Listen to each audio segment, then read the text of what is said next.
The following podcast is a W2M Network original production. Visit W2Mnet.com for all of our other great podcasts, plus news, reviews, articles, and opinions from the worlds of wrestling, video games, football, and entertainment.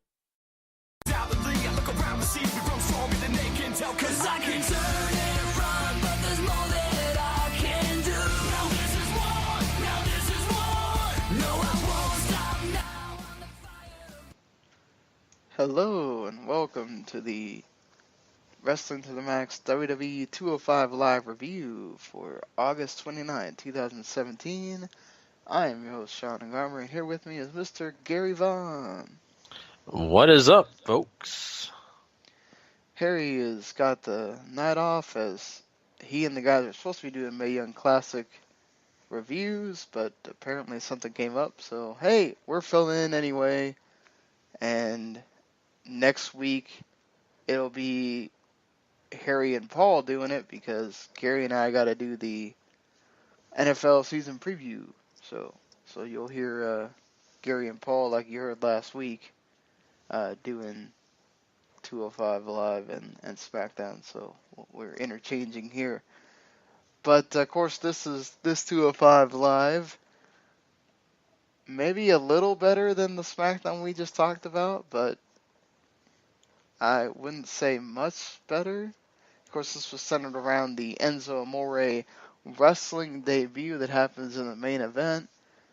But we start off with a no DQ match between Jack Gallagher and Brian Kendrick, as Jack Gallagher comes in wearing street clothes with jeans and everything, and he looks like he's ready to whoop up on some Brian Kendrick. He takes out that umbrella and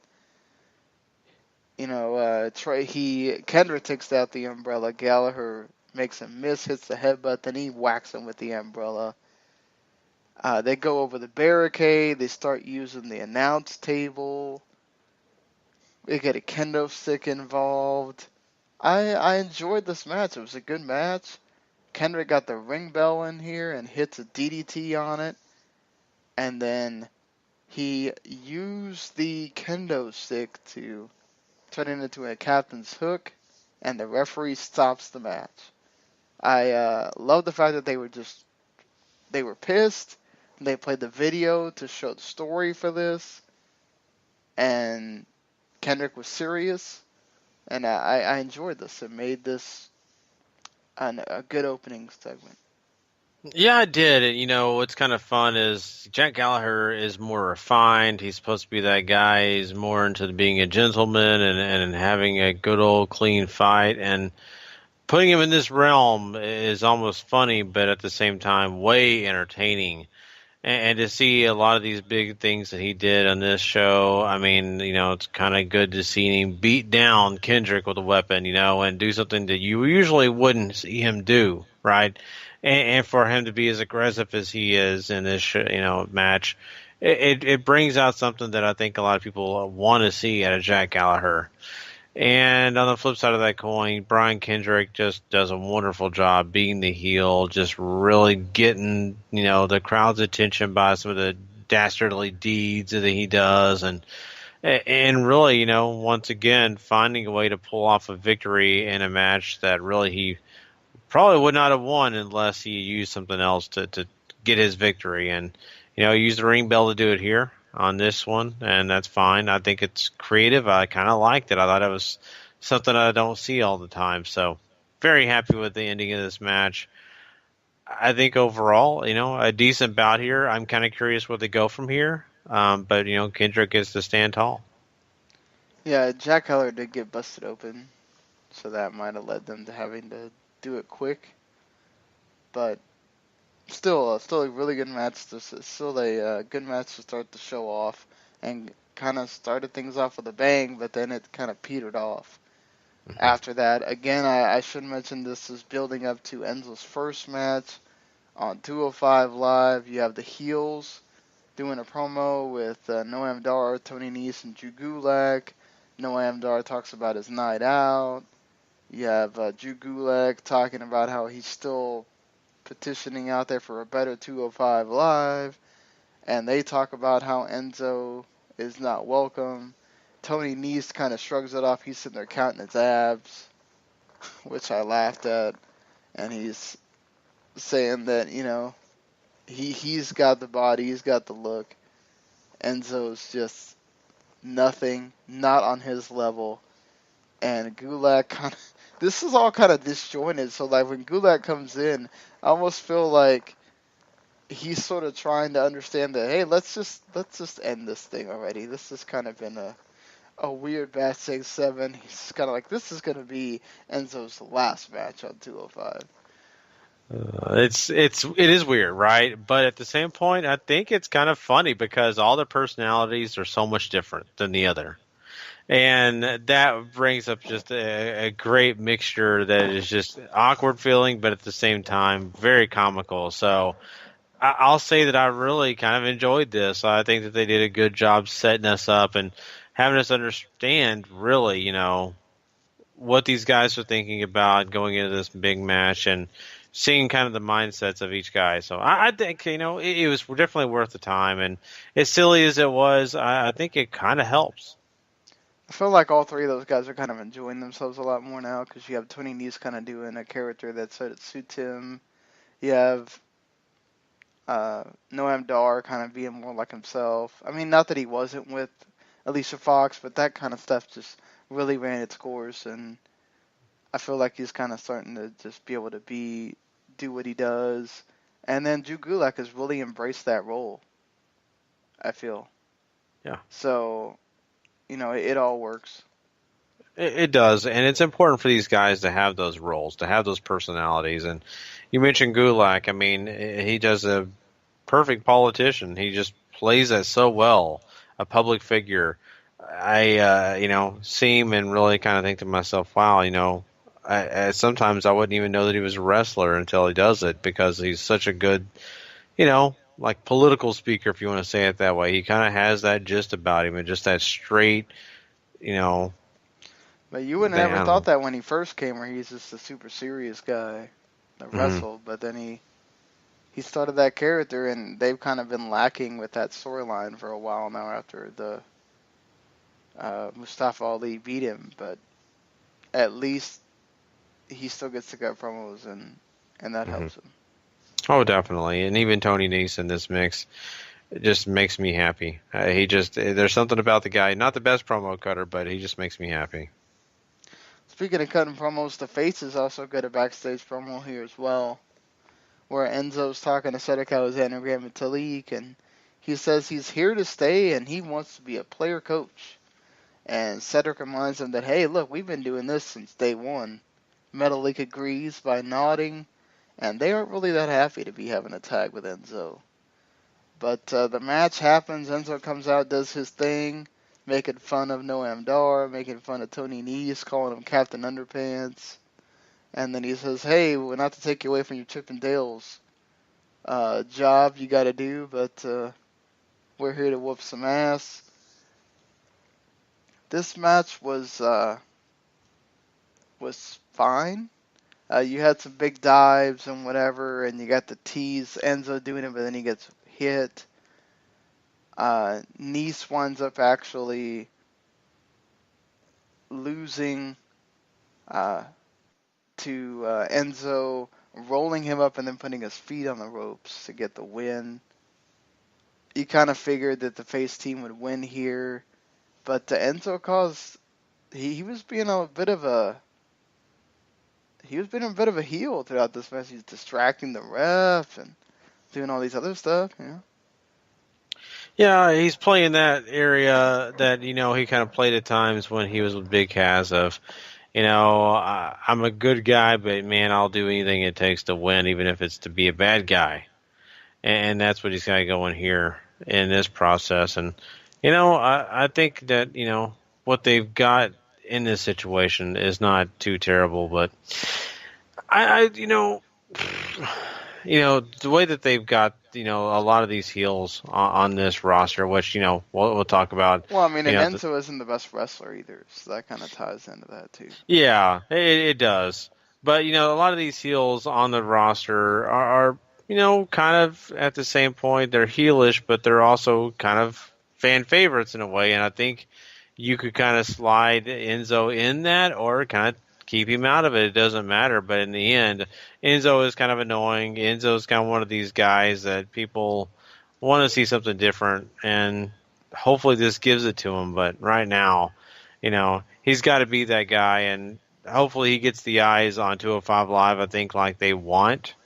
But I'm Right. also a little afraid that he's kind of let us down enough to where people won't even come to see him. Well, I feel like the storyline here is that nobody likes Enzo, Hmm. and that maybe it's going to lead to him turning and being a heel out of just anger that nobody likes him. Well, I'm definitely okay with that. I think that's a good thing. Do something different, please. We need to see Enzo being angry, be a jerk. Go beat up on somebody. It's definitely something that's new. It's different, and we don't have the same old thing going on over and over. Yeah, especially if maybe, the crowd starts booing him a little bit.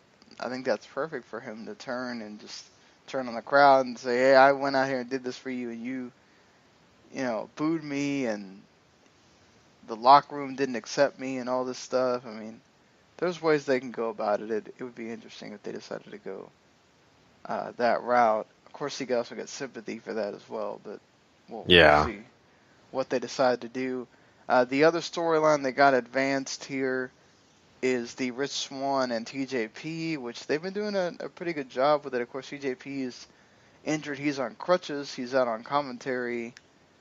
But that would not last long as Rich Swann takes on Ariya Davari. This match doesn't last very long. Goes about 4 minutes. And you have eventually TJP coming in. He hands Davari one of his crutches, and TJP comes in to stop him to help Swann get the win. But Swann notices that TJP doesn't really need his crutches because he fights back and then even hits that detonation kick at the end. Swann gives him back the crutches, but you could tell he's kind of disgusted. Yeah, and it's one of those that I kind of didn't see coming. Really, I thought maybe TJP, would be out for a little longer, but to see him kind of come out and just showcase, hey, look, I'm okay. I can do this. Look at this. Don't need the crutch. Um, I think it brings definitely that next dynamic to this whole storyline. But I think that they had to do something like this to keep TJP relevant because with an injury, yes, it's difficult. But not only that, TJP has not exactly been someone that we've cared about. It's just sad, but it really, honestly, the truth. And so, having him do this, having him be a part as he is right now, I think is a really positive thing, and gets us to pay attention to what he's doing, even if he's not wrestling. And then, of course, you get the whole stuff going on with a guy like Davari, and of course, oh, I can't. Can Swann. you handle Swann? Thank you. Swann, that they actually do add something to this, but they're not really the feature. Like Swann, he's going to be in this thing with TJP, but he's just kind of right here on the outside looking in, kind of smiling, and I kind of dig it. I think it's cool, and I'm actually looking forward to this. The storyline actually has something for me to care about, Sean, and that's a good thing. I kind of feel like I want to see more, and I'm happy with it. Yeah, I have enjoyed this storyline of two guys just being in this rivalry and then TJP kind of finding shortcuts Hmm. because he knows that Swann can beat him in the athletics department. So I wouldn't be surprised if maybe TJP kind of keeps throwing out those shades of being heel and by the end fully turns or whatever. But I've really enjoyed the way they've been doing this. It's one of the few positives that they have on 205, honestly, and they've been doing that well. So I should note that Neville was watching that main event on camera as well. He was not impressed. Probably means Cedric Alexander is going to be the next guy in line for that, which is fine.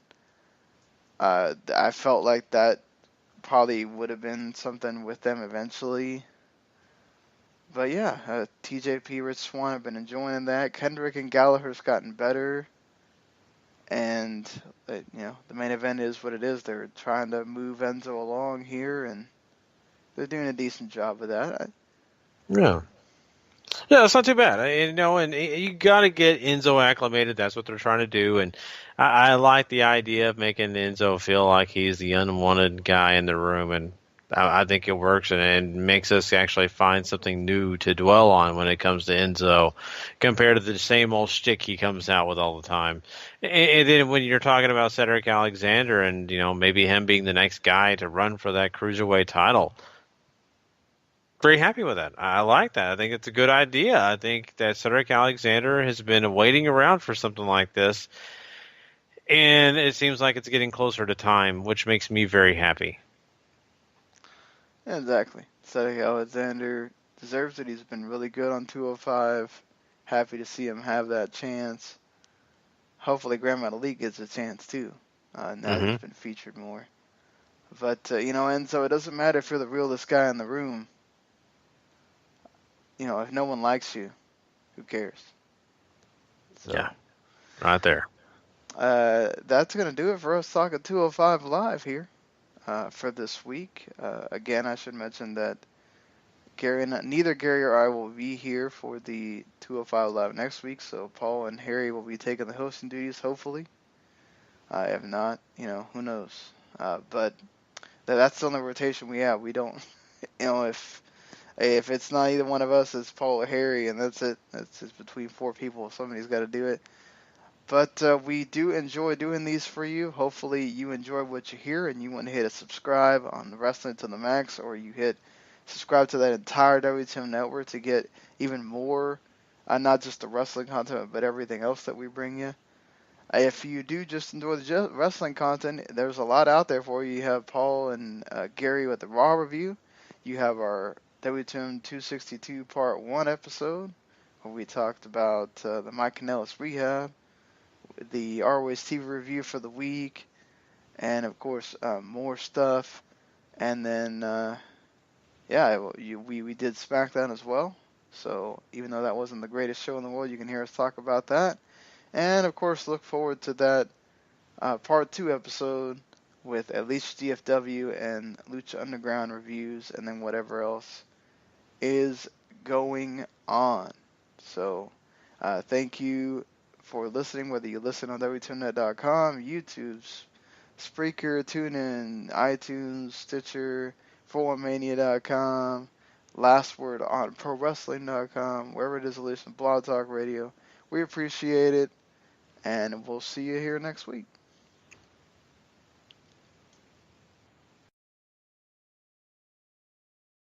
The following podcast is a W2M Network original production. Visit W2Mnet.com for all of our other great podcasts, plus news, reviews, articles, and opinions from the worlds of wrestling, video games, football, and entertainment.